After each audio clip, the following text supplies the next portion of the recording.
What is going down, everyone? It's time for Mojobreak.com, the hype. Brand new studio. We're still working out the kinks. It's kind of not even finished yet, but we're here and we're getting ready for our big grand opening this Friday, February 6th, in anticipation of the Super Bowl between the Patriots and the Seahawks here in Santa Clara. So if you're in the area, we got Frank Gore stopping by. We got raffle prizes. We've got free food. We've got a DJ. Tons of stuff going down this Friday. If you're in the Bay Area for the Super Bowl or you're just from the Bay Area, come in and join an awesome community. We also are going to have Emma Roberts and Cody John on Fanatics Live this Thursday, breaking a epic Super Bowl mixer. One case of Eminence 2024, one case of Flawless 2024, and one case of the brand new Fanatics Authentic NFL signed jersey. Pick your team style. We're also going to have fixed price randoms of Prism football at a really good price. So Prism just came out today. So if you want to get in on that break, you can kind of sign up already from Fanatics Live. And we're going to do a random team auction, full case of National Treasures football with Emma and Cody. So it's going to be amazing. Go on to Fanatics Live right now. Type in Mojobreak. Find that show for Thursday and get your team before somebody else already grabs it, because that's going to be epic. I'm pretty excited. And I guarantee you, we will not tell you how expensive the spots, and it's guaranteed that it's going to pay you out. Like YouTuber Pac-Man, who is currently under fire for a stream that he had on Whatnot doing some midnight basketball. So I think we can kind of we don't really have an agenda today, but we can kind of kick things off with some industry talk and talk a little bit about that. But it's hard to find the clip now. It's kind of been scrubbed from the internet. So. Oh no, I found it. I found it. It's readily available. It's a no risk find, to be honest with you. Just like the Dylan Harper $5,000 spot that I saw. No risk. No risk. At these prices. At these prices. I'll tell you right now. At these prices, this podcast is a no risk. Yeah. Free. It's no risk. This is a no risk listen. I've heard some people say the hype, the best deal in the hobby. Free. Totally free. It's free. You know, actually, an ad break here like or there. Categorize how much money we spend to do this podcast. Well, I did notice that Netflix is starting to have some podcasts. Yes, I don't they know. are. Maybe. Ooh, Then we're part of your $7.99 or your $9.99. Right. I don't even know how much I pay now on Netflix. $24.99. Who do we contact, Mr. Netflix? Yeah, Mr. Netflix. Mr. Netflix. Who is it Ted Sarandos. Michael Netflix? Yeah, Michael Netflix. Michael Netflix. Ted Sarandos, I believe, is the one who's in charge of programming. Okay, and they're actually right down the street, so you're pretty sure that I can just go over there, knock on the they'll door. buzz me right in. Yeah. I can be like, just put us right in between Barstool and Pete Davidson. Yeah. But I don't know if you guys want to do that. I still have some red envelopes I never turned back in. They may not want us to. Oh, no. Give me those. You know I'll drop them off. Does anybody remember those?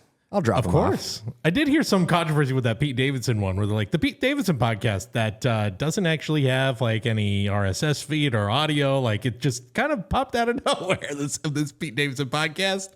So yeah, it was a little weird. So let's Netflix is. Let's get on the horn. Let's see if we can get. We need that sweet podcast because people really, really, really are dying for a sports card podcast on the old Netflix. Absolutely. Oh yeah, I'm surprised they haven't just been beating down our doors. To try to get us on there. Look and look, like the color scheme we have is like practically Netflix. Basically Netflix red. I can hear the. Yeah, I was gonna say. How much? Wait, you said $7.99? There is 0% chance that I am paying $7.99. Maybe like $70.99. No, they squeeze. You're really excited to see what they do is they squeeze it in there. You're like really excited to get on Netflix, and it's like, hey, by the way, in about 2 weeks, it's going to be another $2 and some cents. And you're like, okay, whatever. And you're just like clicking through. You're like, give me my show. I don't care. And it's like, they've probably done that five times on me now. Yeah, they have. Yeah, I think I had to catch myself because I realized, I'm like, why does it feel like it's so expensive? I was like, dang, I'm paying like three $30 things in life a that are month. guaranteed: death, taxes, and a Netflix price increase. Right. Exactly. All the streaming services. Hell, well, whatever. But anyways, let's get into this Pac-Man thing. And obviously Pac-Man is one of the biggest content creators in the field of sports cards.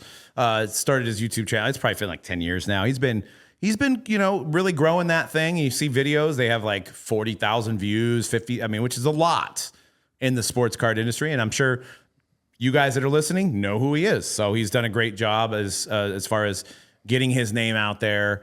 And now he's on a live platform. He was on Whatnot, and they were breaking 10 cases of midnight basketball by player. And it was, you can find the video, and just a lot of desperation. So it's like, my takeaway is not all content creators can sell. And I think that was kind of a little bit apparent. I know he's done other feeds. But the fact of the matter is, and this isn't going to be popular with some of our partners at Topps and Fanatics, midnight is overpriced. Let's face that. A midnight basketball right now is overpriced. So for somebody to pay $5,000 for Dylan Harper or whatever it was $5,000. You're probably going to need 10 Dylan Harpers. You're going to need one per case to pay for that if you're lucky. Just because it's on the heels of Chrome basketball. Chrome basketball is... I mean, you're saying that on average, every Dylan Harper is going to sell for $500? I'm being generous. I think you are. I'm being generous. I think you are. Very generous. I mean, we don't really talk a lot about value when it comes to it, but I mean, yeah, like that, you would need to hit some pretty substantial cards. And it also sounded like that was the rock bottom discounted price. That's not where that spot started. Yeah, so he caught a little bit of fire of seeming desperate. He came out with a statement saying, hey, there was a lot of trolls in my chat like normal, but they were really hammering home the prices of this stuff. And I was more responding to the trolls than the full audience. And, anybody could make a video look that way too. So maybe that's what happened. But yeah, I mean, I think to digest this midnight thing, and we can kind of pivot into that, is Topps Chrome, Topps couldn't price it right. It kept going up. It was the first licensed Topps Chrome basketball since Steph Curry's rookie year. So there was a huge demand. There was a lot of collectors around the world that were getting in on Topps Chrome basketball, and the prices shot up. Well, Topps' second release is Midnight Basketball. No. Well, Flagship was number one. Flagship was first. I'm sorry. But Flagship overperformed. Chrome went bonkers. Overperformed. And then, but what do you do with Midnight? Like, Midnight is still a relatively new brand. Yep. Do you think that they left a little bit of money on the table by maybe not coming out a little higher initially? With Midnight? And then kind of keeping it right there? Or, I mean, Topps didn't come out when they sold it in EQL. They didn't come out at $1,100. Right. That is what the major online retailers ended up coming out at. And I'm not giving any trade secrets here. Everybody can go to the major online retailers and see the fluctuation in price between release day to 3, 4, 5 days, maybe a week after release. Yeah, 100%. And I just think at the end of the day, they're on the Topps is going to learn these nuances because they obviously know the baseball market. They know the difference between Bowman Draft and Museum and 5-Star, and they've had that IP forever. They've had that IP. Well, they've started making basketball products again last year, but they were unlicensed, so that you can't use any of that data.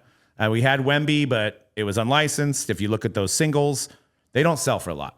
So they basically get two releases. They get the Flagship that goes up. They get the Chrome that goes up, and they're like, they and maybe online distributors, they're thinking, well, all this top stuff is going to be a winner. But the fact of the matter is Midnight is a relatively new brand. It really hasn't found its home in the place of collectors' hearts yet. I remember UFC was the first Midnight that ever came out, and it was actually tied to a Midnight release, which I thought was genius. Mm-hmm. But then after that, the Midnight football and all that came out, the unlicensed football. It wasn't a Midnight release anymore. So whatever, regardless, the marketing ploy didn't work anymore. But licensed Midnight basketball, it's just not what the collectors want. Yeah, I mean, the masses. But let's take a step back. Look, we know there's not probably going to be over 10 releases for basketball this year. I mean, I'm saying major releases. I'm not counting that we know of. Yeah. I'm not counting like Sapphire or anything like that. Mm-hmm. There's probably going to be somewhere between 10 to 20 releases. Well, they are going to try to capitalize on every single release. Sure. So they don't have 25, 30 releases. So everything needs to be a winner. They probably have projected numbers that they're expecting at the end of the year for that category. Sure. So next you have Finest. Finest is probably going to go up, right? Oh, most definitely. It's Well, sold out, that's a staple brand. Yeah, that's the thing. We can go back and look at all the finest inserts in basketball. We can look at the finest baseball performance. It's a staple brand. And I think it'll do fine. Will it do as well as Chrome? I don't think so. I don't think it'll do as well as Chrome, but it'll be an in-demand enough product that it will, sell. But Midnight is just... You got to tighten this bad boy right here. I know, and I don't want to do that right now because we're in the middle of a podcast. I see it. I get it. I get it. Growing pains. We're just trying having, to... I see you messing with it the whole time, and I'm like, just... Can you guys talk and I can try to do it? Sure, absolutely. Yeah, go ahead. We can also always cut this part. So what are you thinking when it comes to Finest, Cody? I think Finest is Finest? Well, I always pegged Finest as like, this is going to be just based on that brand having a history with basketball collectors, the nostalgia for it. You saw it. I mean, every Topps thing. It's shiny. It's shiny. It's shiny, It and felt shiny's like- all, we've talked about this, is anytime you put a little chrome film over a card, Yeah. it makes it extremely desirable. It felt like the one brand where I thought, okay, this is, no pun intended, felt like a slam dunk. Where And I think like Midnight needs, Midnight is Origins, by the way. Like that's what it is. It to me. needs to have something that's going to make it stand on its own. But they have Inception, though. That's true, which is all and I think that's part of the reason why it's not caught on. I was going to say, because I look at Midnight and I'm like, this is a version of Origins, but they already have a version of Origins and Inception. Okay, I'm like, right, but that's what I mean. Clear that. But it is. But I think there's a lot of manufacturers. But that's what I'm saying. I think there's a lot of similarities here, where I'm like, but you already have that product. That's weird. I've never heard anybody say there's similarities between Inception and Origins. You're the first person that's ever said the first one. Yeah, first one. No, he's being sarcastic. Yeah, I know. So you're saying we This is should why have you called come to it? We should have called it Inception Black. Yeah. If you had done that, maybe you actually look. Well, we have Chrome. We have Chrome Black. True. Now I feel like I'm going to start messing with this thing, but it's fine. Maybe it was just a branding mistake. Maybe you say, Inception Black or Inception But you also Midnight. you need to have something in that Midnight brand that is a staple, right? And you go back to all the different manufacturers. You have the SPs, and there are SPs in Midnight, but we don't know if the collector community has really latched onto them yet. So only time will tell. Yeah. I mean, I thought it was cool when they came out, and I opened a couple boxes of the UFC. I haven't opened any of this year's basketball. Is they have that number to 12 parallel because Midnight is 12 o'clock, and it's Really good. It's the Midnight parallel, and I like that one. And I think that's kind of a staple to that brand. But beyond that, they have a couple like shadow inserts and things like that. That look okay. I don't like those half shadow SPs. Oh, I'm not a fan. I saw the picture of the LeBron one. I liked it. Yeah. But I don't know, like you're saying, like I think it's going to be very split with the hobby community if people like it or they don't like it. Because I think sometimes that simplicity does really well. I think the spotlights, and I know that Bowman, it's become an SP in Bowman. I know the first few years it was a more common insert. I like that they've switched it to that because I've always thought the look of that card is it feels like it's an important card. I think that's a perfect way of like a very simple, effective, like sort of SP design. This to me is totally oversimplifying. Like somebody just put shadow filter in Photoshop and went, "Yep, my day is done. We did it, folks." It's a little too simple for me. That's all. But I think it goes to show you is you know. Well, I like it. Fair. That's fair. But back to the Pac-Man thing, it goes to show you that you've got one of the largest YouTubers in the sports card field. You have arguably the largest platform, maybe besides TikTok, of live selling. And people are using their wallet. So it doesn't, I always say you could sell ice to Eskimos. You could sell a ketchup popsicle to a person with white gloves. But at the end of the day, if the customer doesn't see the value, it doesn't matter how cool of a YouTuber you are. And I mean, I guess you can't, we talked about it last week, Logan Paul selling those packs for like 2 times over MSRP. And that's a different category. Logan Paul is a little bit more mainstream compared to Pac-Man. And believe me, we're not on Pac-Man's level. We're not even close to it. But still, you know, like at the end of the day, the customers are like, well, like we just did the math. How many Dylan Harpers is it going to take for me to make up my $5,000? But to Pac-Man's credit, he said that shop that they got only a couple cases at allocation price, and they had to go out and spend probably $8 to $10,000 a case. So we're talking about a $100,000 to $150,000 cost break that they're now doing. So yeah, Dylan Harper's going to have to be $5,000 for them to maybe break even on the product. So it's tough. I saw C-Rad chimed in on this. Yeah. I will say that, like, while you're pulling that up, the consumer at this point, no matter what industry you're in, the consumer is too educated to kind of pull the wool over their eyes and tell them it's a great deal when they can basically decipher for themselves if it is a good deal. And when you're on an app that there's going to be probably 10 other breakers. Yeah, because you could really easily go around and be like, okay, I'm going to find somebody who is doing a pick your player single case break. Yeah. And you're doing 10. I'm not a math genius, but you can just multiply that by 10 to see if, you know, the 10 casers in the ballpark. Yeah. It could have been, it could have not been. I don't know. Probably would have been better off just running random team auction full cases. It probably would have been better. And honestly, they would probably tell you the same exact thing. I get from their perspective, though, that they're like, they wanted to run the biggest splash, right? Because he is a huge name in our industry, on the media side, on the YouTube side. I understand why they wanted to go all out and make this huge splash. It was a miscalculation. So, and we've made plenty of those in our time too. C-Rad says C-Rad 6.5 on Instagram. What's up, C-Rad? And it's a story, so it might disappear. But I think he posted this on somebody's video because it looks like a comment. No shade, but going from mainly content creator who did a few breaks here and there to a full-time breaker trying to fill a 10 case, 100K plus break is a massive jump. And it seems like he's going through the growing pains to try to fill a break when the product isn't as demand as something like National Treasures or Flawless. As a longtime group breaker myself, there's going to be days, weeks, or nights where things are going to be slow. And I understand the stress of trying to hit your margin, but sometimes you just got to let it go, take a breath, and even maybe just break even or try to minimize loss as much as possible and just move on. You can't win them all. I can respect the hustle from Pac-Man, but sometimes you got to take a look at it from a buyer's customer's perspective and realize the way you emote on screen and what you are saying on the stream could rub people the wrong way. I think that was well said. That was great. That was great. All right. Well, that's a great way to end our podcast. I know, serious. Everything he said there is totally true. It's 100% true. I mean, yeah, like you can gradually build it up and get there. Mm-hmm. But if you want to make a big splash out of the gate, there is a real possibility that you're going to take a loss. And I know nobody wants to.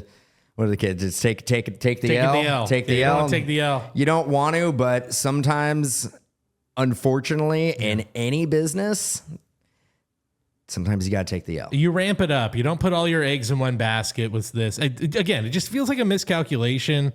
And frankly, and again, as big as he is in our space, I'm sure there's people who hopped on that, saw the amount of people who were on there and went, who's this guy?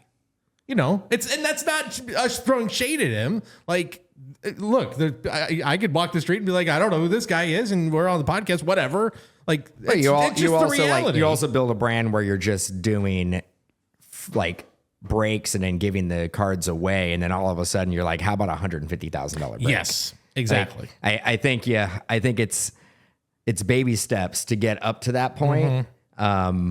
He should have done something like, "Hey, do a single case." Yes, do a single. I mean, do like and 4 even if you got 10 cases in inventory, right? Run 5 streams and do 2 cases a night.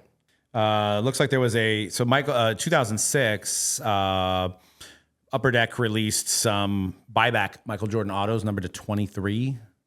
One just sold last night for $884,000. So it's an 86 Fleer that's signed. But see, that's less than I think some of the actual in-person. It's gonna be real fun for me to get that card in hand. That's where all of our money went. It's gonna look great in the new shop. Yeah, no. It's literally, I see a wall right there. It's just going to be okay, that card. First off, there's a personal transaction. Okay, fair enough. It's going into my PC. Fine. It's not going into the shop. It's mine. Again, I think it would make a great, just right in the middle of that wall. One single card, but it would deserve it. Shop want to buy it from me? Yeah, there you go. You see you won the Royal Rumble? I didn't get a chance to watch Royal Rumble. No, I didn't watch it, but Roman Reigns won, and he's a 49er fan. So Roman Reigns won. Yeah, I know AJ Styles was in it and retired. So yeah, I was too busy. Or do we know that Roman Reigns is a 49er fan? Yeah, Pretty sure. yeah, he was on a podcast talking about it. Yeah. Whatever. He's a good guy. I mean, there's a lot of us. He's a good guy. He's My favorite wrestler. oh gosh. You also, I've tried to find the information that I know this is probably Isn't a set there- that's isn't near there- and dear to your heart. Is the Disneyland 75th set. Oh man. Look, I just perked up right there. I think on Friday night I saw, oh God, they're there. And we have it. I didn't even realize it. Super excited about that Disneyland set. I could talk about it. Looks like Tom Hanks will have an auto in there. Yes. Now, they loosely mentioned that there's going to be win a trip to Disneyland. Very nice. Well, I wish I didn't already buy my tickets. Right. I'm like, that's like a, that's like a $500 prize, I guess, right? Well, if you I guess it depends on if you include Isn't there a deal through Costco right now where you get it's like 300 I don't know if it's still $300? going on, but yeah. This part of the podcast is brought to you by Costco. Yeah, Welcome to exactly. Costco. I love you. I wanted to get those I want to get those Costco SB dunks, dude. Those were tight. Oh wow. They have Kirkland. They released Kirkland dunks. It's like Nike with the Kirkland logo, and then the whole bottom is the Kirkland logo. But is Nice. it actually co-branded with Nike? Yeah. Oh, really? Yeah. I think they're reselling for like $400 or $500. Though, What? unfortunately. That is nuts. They only released them in like 3 or 4 stores or something like that. That is absolutely nuts. Yeah, I haven't really gotten a chance to really dive into this checklist, but So I mean, I'm assuming into it. a Disneyland focused set. So it's going to talk about the different attractions at Disneyland. Yes. So you've got like Great. timeline cards where it's like, here's the opening of the Haunted Mansion. There's autographs, which is interesting. It says, attraction autographs. Does it have me waiting 13 or waiting 30 minutes for a $13 cup of coffee? You better believe it. Cool. Yeah. That's my favorite. Haunted card. Mansion opens in 1969. Okay. They have Pirates of the Caribbean posters. They have The attraction posters are going to be big. Yes. Those are such iconic posters that the numbered versions of those cards are going to be, I think, some of the bigger cards. Does it have a $120 parking card?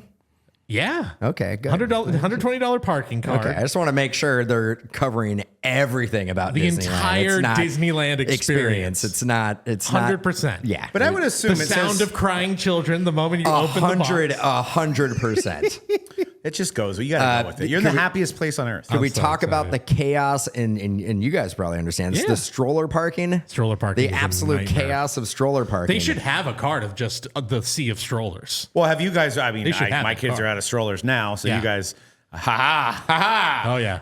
But, we're going dual stroller in a couple of weeks. Oh, but you know, it's the Dual worst when they like move, like because like maybe they have a buildup of strollers and they just move everybody's strollers to a different area, and you walk out and you're like, where is it? Oh yeah, And it's right. like, oh, it's over there now. Like, Yeah. then you got to go find it. It's like way off in the distance. Yeah, 'cause it's like they got too many strollers. Last time I was there, like the designated stroller parking, which I get why they do it.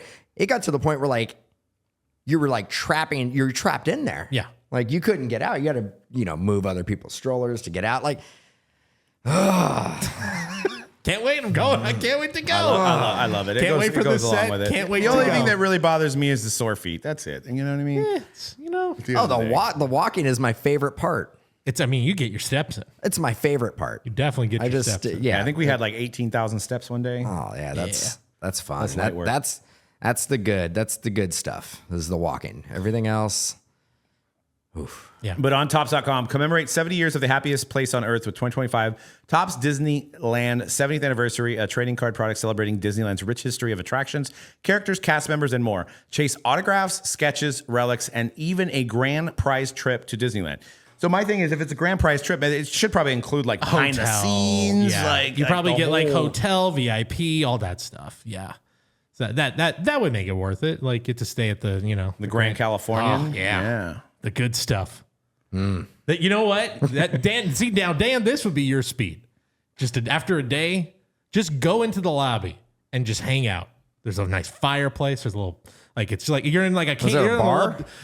I believe there's a bar there. Okay, there's a bar. It's like you're in a after a day at Disneyland, you need a little nightcap. It's like it's like a Yosemite Lodge on steroids. Okay, the vibe is very chill. You can get into California, California Disney through it, like in the middle of it. One of my favorite things to do at the end of the day, just go and unwind in the lodge. You don't, even if I'm not staying there, I don't even care. I'm just gonna I know I've stayed there. You just stay there the whole time.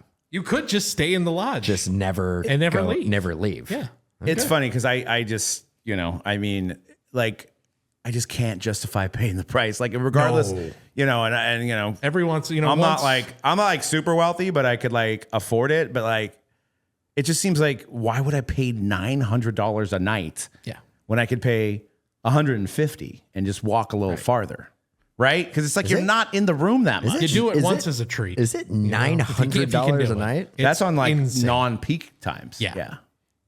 Yeah, it's gone up a lot just in the last couple of years, but yeah, it's got a pretty like awesome pool and like slide and stuff. But what about? I mean, the room. I'm assuming it's room regular. It's gussied up a little bit, but yeah, there's nothing really fancy to it. It's like a Hyatt. Yeah, with really good customer service and great restaurants, and and of course the accessibility. It's probably clean. If it has very anything, nice. If it has anything to do with, like, because Disneyland, I got to say, as an amusement park, the one thing that I give them a 10 on is the cleanliness. They do a great job. That place is clean. And if you have a question, you usually don't have to search too far to find somebody that can answer your question, even out and walking on the streets. Well, why am I here? Or just like, hey, sorry, sir, we're not answering any existential questions. I'd like to ask you, what am I doing here? You can figure that out yourself. Emma on point live. Hey, put it on her story. Can't wait. Got a ton of stuff to rip. We're gonna be ripping some Prism with her. Yeah, the last version. All football centric. Not last version of Prism, but of course this is the last officially licensed version of Prism. I don't know. I can't foresee the future. I'm not a fortune teller. I don't know what's going to happen. No. It was a crazy week in the hobby for stories. You never know. Yeah. There's a lot of things going down. There were some things. The whole blueprint was put out there. There was stuff. There was stuff that was pushed out there in social media. And I'm actually surprised it didn't get as much traction as you would expect. Was it a slow weekend? Well, Dan, you know what? Were people away from their phones? It really and their wasn't that computers? slow of a weekend because February 21st, Topps Rip Night is happening in Mojobreak Shop. So that's a huge news story. And that wasn't even a forced segue. That was a great one. I mean, that was like, it's like you've been doing this a while. I just had the twinkle in my eye on that one. I knew where to go. I knew that you set it up, you put it on a tee, and I hit it out. You said the 21st? I believe so. I should. It is got the date wrong. I could have got the date wrong. It is indeed Saturday, February 21st. Okay, which will be exciting. February. This is one of the most. I'll just to kind of take you guys behind the scenes, like what I'm literally looking out right now at like what is about to be the new expanded shop. This is about the few years I've been here now, almost 6 going on. It's gonna be 6 years in July.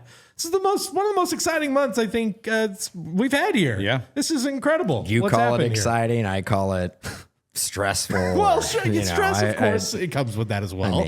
But for it to be Super Bowl, grand opening, and then I don't think all these gray hairs on my beard before we started this. Oh, I know it, but I just have to shout it out. Just that how amazing this is, and I'm sure you guys, and I don't even have to say it for you guys. You guys have been doing this since it started at the kitchen table, and to see where it is right now, I think it's pretty damn incredible.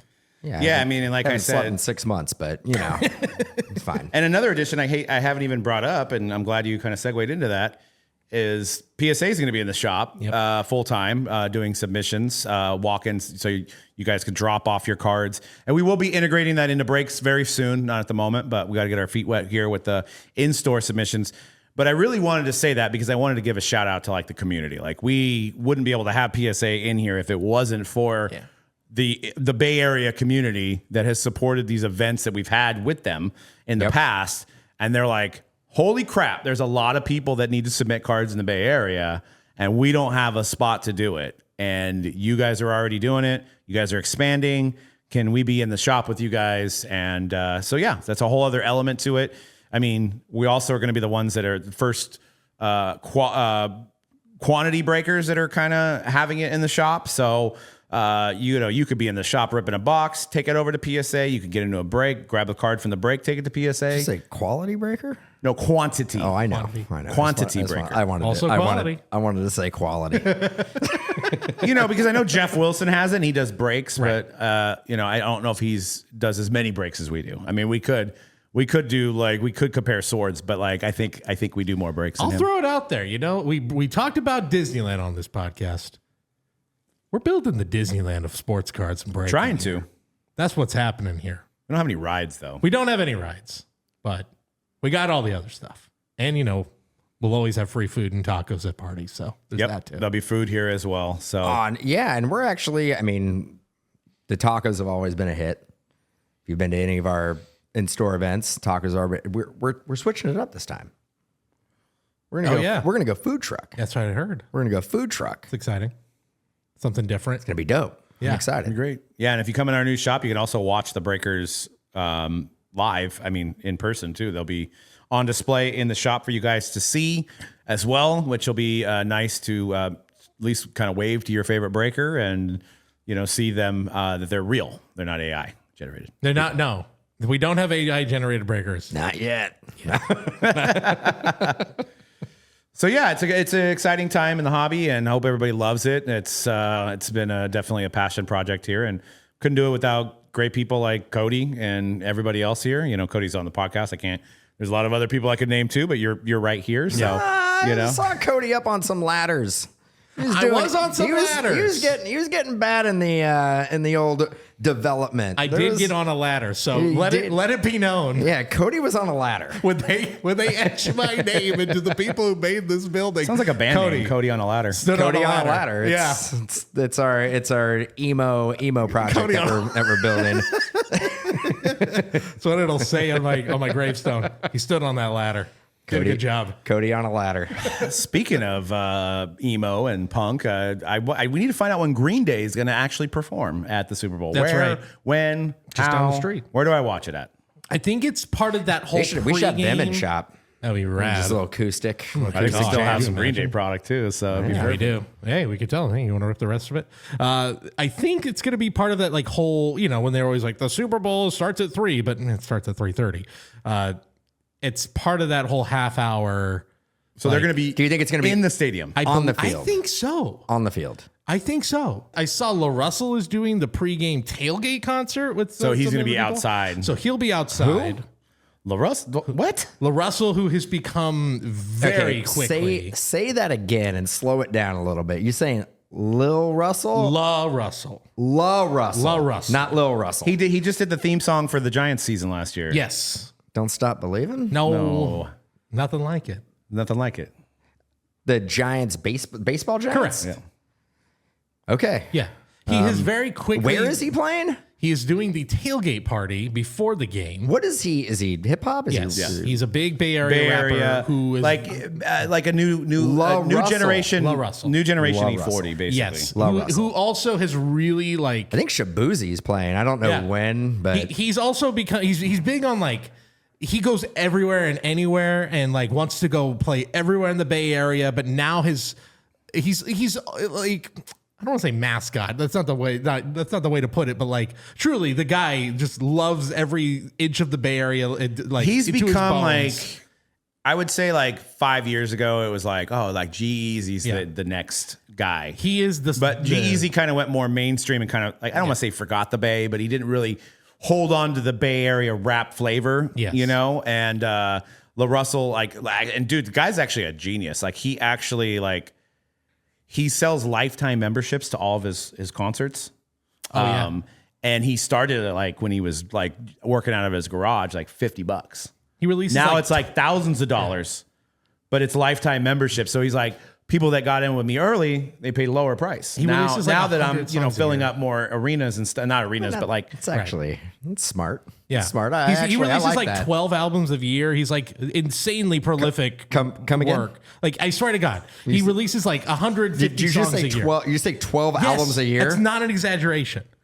Now, some of them are like a 6, 7, like maybe some of them are extended plays. You say 6, or 7. You say 6, 7. Whatever. Did you do that? Yeah, I didn't mean to do it. I swear to God.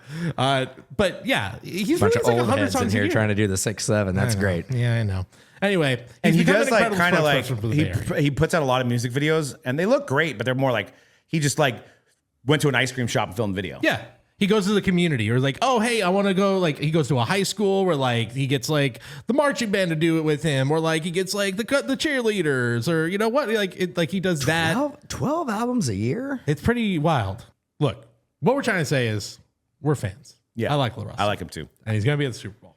Speaking of the Super Bowl, who do we got? Oh, Well, I drove by the stadium. There is a massive picture of Sam Darnold and a massive picture of Drake May. I love it. I love it. All I got to say, the Marlboro Man, Dick Hammer, is Sam Darnold's grandfather. Sam Darnold's going to come in there. Wait, is that real? Yes. No way. And I don't know if there's been a greater name in the history of all names.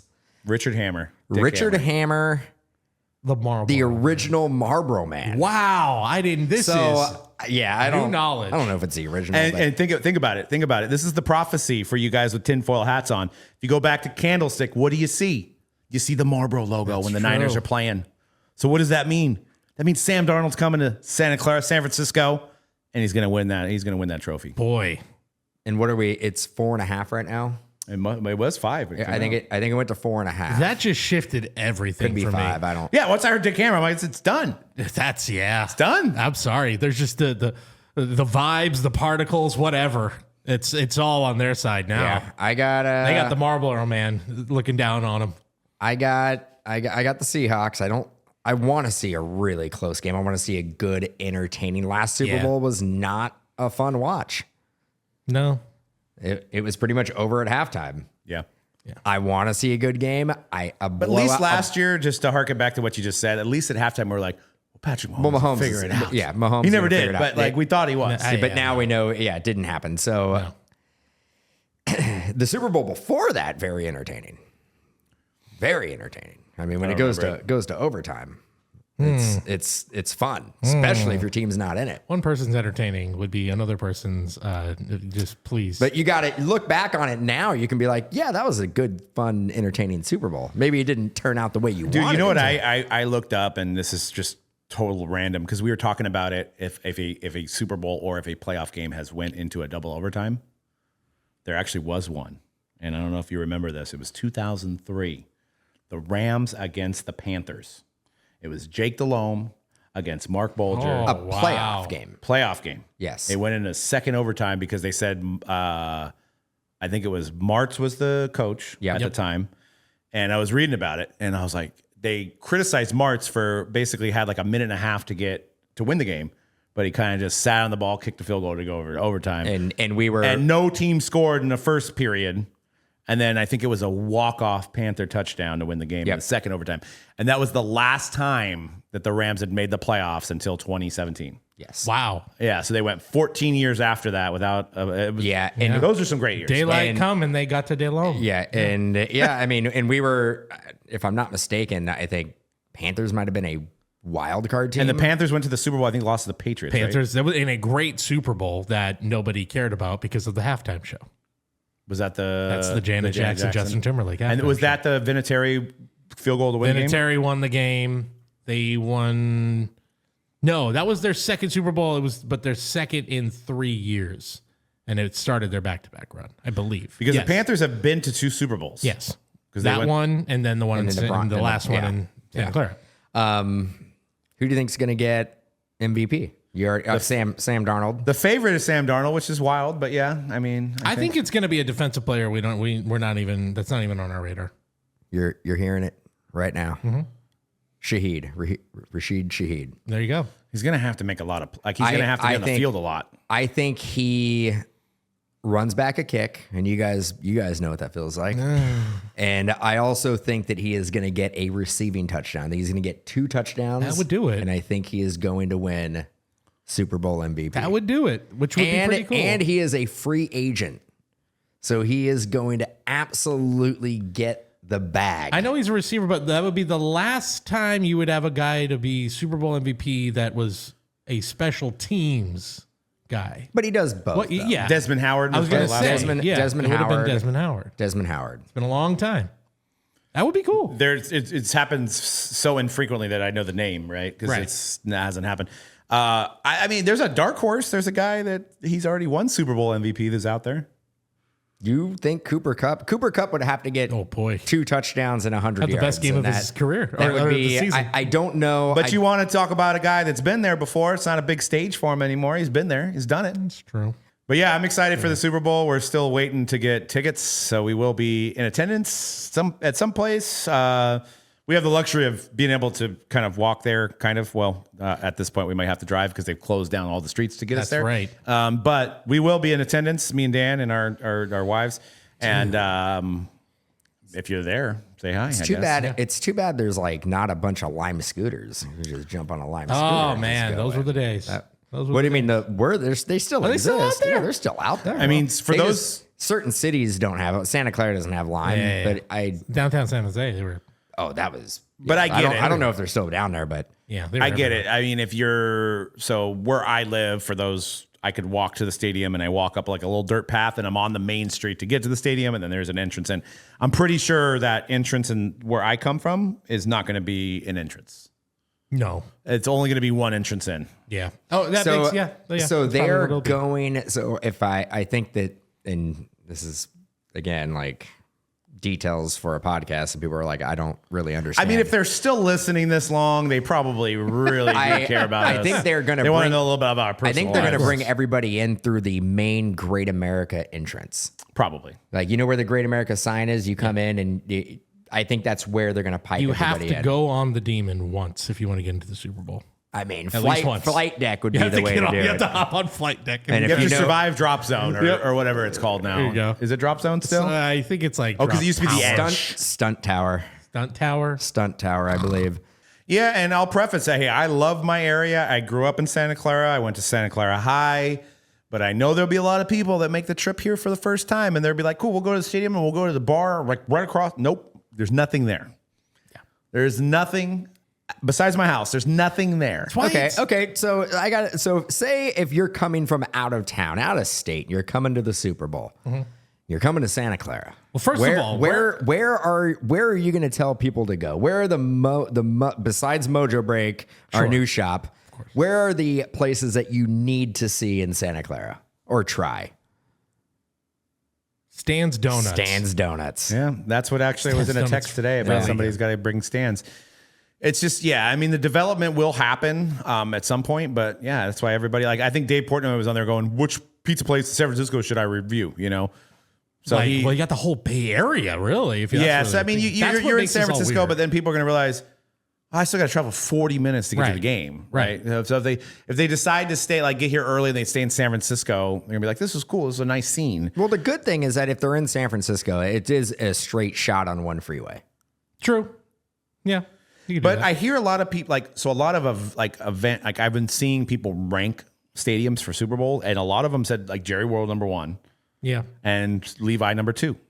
Just because people, I think the organizers and the ambiance and the fact that there isn't anything around attracts people to have it here, right? It's kind of like there's not a lot of outside stuff going on, so it's actually good for promoters. Mm-hmm. Probably not so good for the goers. If people are like coming down and they're staying in Sunnyvale, right? They're going to be like, what do I do? Sunnyvale, I mean... Is Golfland still available? Sure. Is the Golfland still there? You can go to Golfland. Well, actually, you do have Top Golf here. You got Top Golf here. You got, you got Top Golf. So, you're going to Stan's and you're going to La Vix, huh? La Vix. You can go to Mercado and get some In-N-Out burger. Valley Fair. Oh, In-N-Out. I think you got everybody In-N-Out burger. You go to Santana Row? Santana Row. Yeah.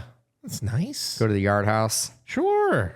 All right. Well, we're just rambling on, so I think we should probably end this. But we do have another podcast coming this week with Sports Card Nonsense with Mike, Gio, and Jesse. So that'll be coming out later this week, as well as another podcast. I believe we're going to do a podcast on their network too. But stay tuned for some juicy stuff coming out of that coming up.